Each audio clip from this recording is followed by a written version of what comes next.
Hello friends, welcome to my new vlog. Today in honor of International Yoga Day, a day to reconnect, reset and breathe deeply. I am presenting my yoga session. Let this moment be your pause, a time for presence, not perfection. आप सोच रहे होंगे काफ़ी time के बाद मैं yoga poses and yoga session ऐसे post कर रही हूँ। मैंने इस बीच में बिल्कुल भी योगा नहीं किया था। कभी कर रही थी बट बहुत थोड़े से टाइम पीरियड के लिए, बिकॉज़ मैं रेगुलर नहीं थी। कभी यहाँ ट्रैवल करना, कभी उधर, लखनऊ टू सीतापुर, सीतापुर टू लखनऊ, मेरा इसी तरह से लगभग आधा महीना पूरा ऐसे ही चला गया। इसके अलावा कुछ हेल्थ इश्यूज़ भी थे। एक तो मेरा हाथ मुड़ गया था, ऊपर से पैर में भी पेन था, और पीसीओएस का इशू सबसे मेन था, बिकॉज़ उसमें हैवी पीरियड्स होते हैं तो बहुत ज़्यादा ब्लीडिंग होती है, और 8-9 डेज़ तक तो बिल्कुल पढ़ ही जाओ। तो इस वजह से भी मैं कंटिन्यू नहीं कर पा रही थी, और लगभग 1 मंथ हो चुका है जब से मैंने वीडियोज़ रेगुलर इस तरह से पोस्ट नहीं किए हैं, जिसमें मैं पूरा डेली अपना रूटीन दिखाती हूँ।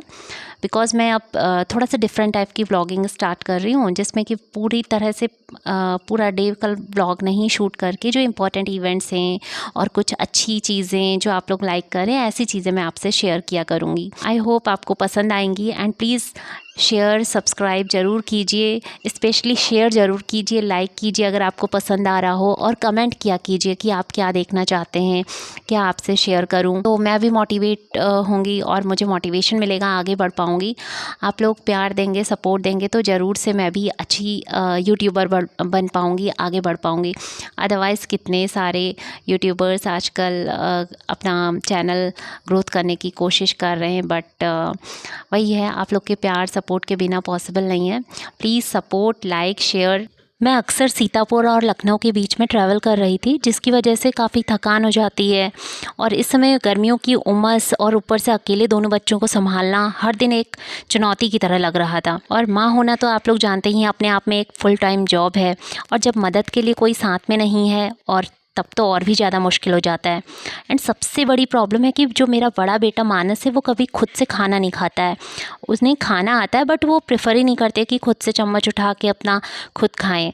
पता नहीं उनको क्या प्रॉब्लम होती है, एफर्ट ही नहीं करना चाहते हैं खाने में। बाकी सारे काम वो कर लेंगे बट खाना नहीं खाना है, तो उसी को खिलाने में मेरे घंटों निकल जाते हैं। और आजकल मेरे छोटे बेबी की भी काफ़ी बार पेट खराब हो जा रहा है, जिसकी वजह से बीच बीच में उसको ही देखभाल की ज़्यादा ज़रूरत पड़ जाती है, और रैशेज़ हो जाते हैं बहुत ज़्यादा। तो मैं डायपर कभी बिल्कुल डायपर पहना ही नहीं रही हूँ, कभी पहनाती हूँ कभी नहीं, बिकॉज़ रैशेज़ बहुत ज़्यादा होते हैं तो उसको बहुत ज़्यादा ही प्रॉब्लम हो जाती है। बिल्कुल रेड रेड से दाने हो जा रहे हैं, बहुत प्रॉब्लम होती है, बहुत रोता है बेटा।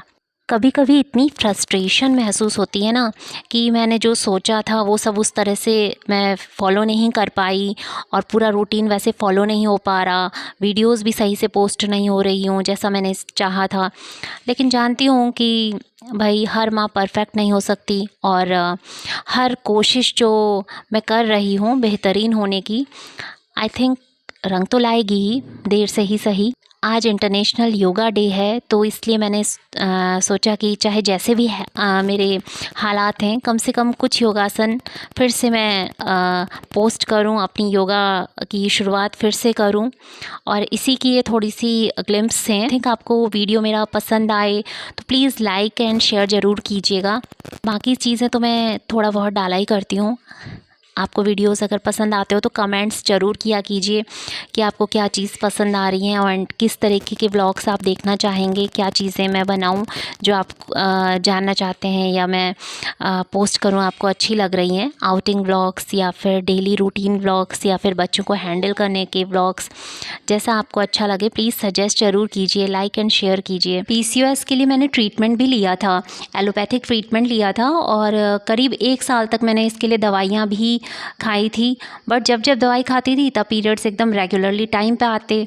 लेकिन जैसे ही जब मैंने कंसीव किया और फिर जब मेरा बेबी हो गया, उसके बाद से मुझे बहुत ही ज़्यादा हैवी ब्लीडिंग की समस्या होने लग गई। तो इसके लिए भी फिर मैंने ट्रीटमेंट लिया, तो जब जब दवाई खाओ उससे कंट्रोल हो जाती थी ब्लीडिंग, बट इससे मुझे हॉर्मोन्स पे मेरा बहुत इफ़ेक्ट पड़ा और शायद इसी वजह से मेरे इतने सारे स्किन इश्यूज़ उभरने लग गए, क्योंकि हॉर्मोन्स जहाँ पे डिसबैलेंस होते हैं तो पता नहीं क्या क्या जो बीमारियाँ आने लगती हैं। इसीलिए मेरे हैंड्स के फिंगर्स के बीच में बहुत ज़्यादा एक्जिमा टाइप से होने लग गया था। अपने आप होता है फिर सही हो जाता है। और जब मेरा सेकंड टाइम प्रेगनेंसी हुई तो मेरे इचिंग की, हेड में इचिंग की इतनी ज़्यादा प्रॉब्लम हो गई कि बहुत सीवियर इचिंग होती थी। उसके लिए भी मैंने ट्रीटमेंट लिया, तो काफ़ी मेरी परेशानियाँ रही और अभी भी मुझे स्किन के इश्यूज़ हो रहे हैं और इसके लिए मैं ट्रीटमेंट भी ले रही हूँ। बट अब मैंने सोचा है मैं एलोपैथी की तरफ तो नहीं जाऊँगी, बिकॉज़ वो टेम्पोरेरी सॉल्यूशन होता है, उसमें जड़ से कोई भी चीज़ ख़त्म नहीं होती है। तो मैं आपकी आयुर्वेदा के थ्रू ट्रीटमेंट लेने के लिए कोशिश कर रही हूँ। 1 मंथ तो मैंने दवाई भी ली, बट इतना इफ़ेक्ट नज़र नहीं आया, क्योंकि उसमें बहुत लॉन्ग टाइम टेकिंग होता है और थोड़ा सा लाइफ़स्टाइल में भी चेंजेस करने की कोशिश है। खान पान में भी काफ़ी चेंजेस करने पड़ेंगे, बट मेरा खान पान में इतना कंट्रोल नहीं हो पाता है। वेट भी मेरा काफ़ी बढ़ गया है। यह कि योगा और लाइफ़स्टाइल की चेंजेस करने से काफ़ी इफ़ेक्ट पड़ेगा। और मेरी इस जर्नी में आई होप आप सब लोग मेरे साथ बने रहिएगा। And please share, like, subscribe ज़रूर कीजिए। Thank you for watching.